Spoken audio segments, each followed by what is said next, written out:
Psalm 72 is clearly a royal hymn. It is talking about the responsibilities of the king all the way through. In fact, many have wondered if Psalm 72 might have been part of a coronation ceremony, that when the new king comes on the throne, that this might be part of the ceremony talking about it, because it is a prayer for blessing the king.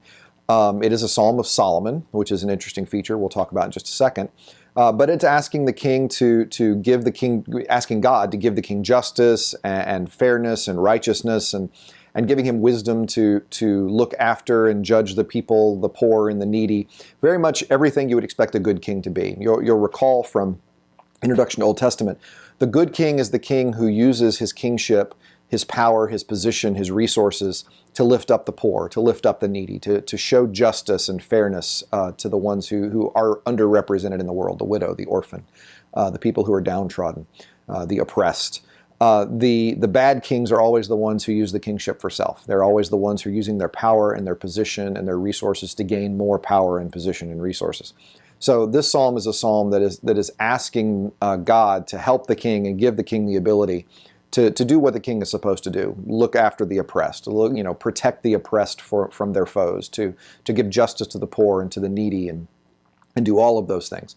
So it is a prayer to continually give the king this kind of strength. So you do get that sense that maybe it's happening at the beginning when the king is asking for God to look after him.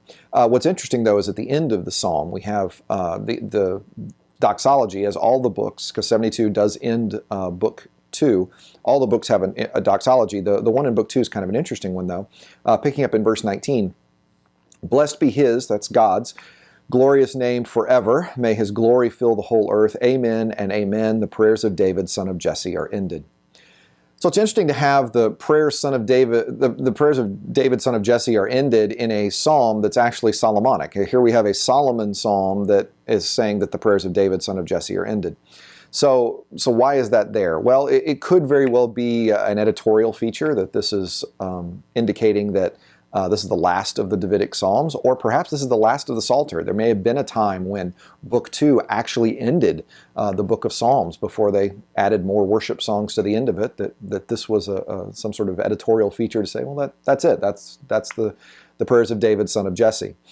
It is also interesting, and Wilson and de Classe-Walford have made this point, that perhaps this Solomonic prayer, the Solomonic psalm, in which David is mentioned at the end, and coming at the end of all of these Davidic psalms in books 1 and 2, is sort of an editorial reminder, an editorial choice that indicates that God's promise to David is going to continue.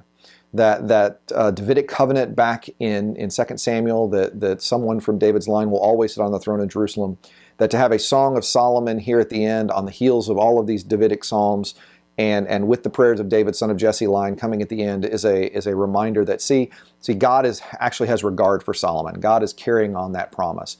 And so that is I find it to be an interesting idea that Solomon is carrying on that Davidic covenant, because in Book 3 we're going to see that Davidic covenant is at risk.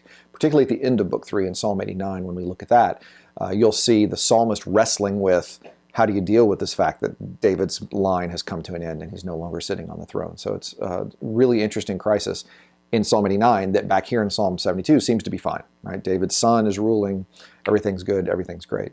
There is another way to translate the end that I've always thought was interesting. It's not necessarily the majority translation, but it is one that I think provides sort of an interesting insight. There's a Jewish rabbi in the 19th century, exceptional scholar that was had an interesting translation of verses 19 and 20 to sort of, I think, in some ways make sense of the fact that it's a Solomon psalm and that there's David psalms afterwards. How do you translate that? That makes it make sense. And so his translation was a little different. He had "blessed be, God's glorious name forever and ever," but then he said, "Let his glory fill the whole earth. Truly, truly, then the prayers of David, son of Jesse, will be ended." So you can see it's a little bit different, because it's actually in some ways a longing for Messiah, a longing for God's peace and God's justice to fill the whole earth. That's what David has been praying for, that God's justice would be shown.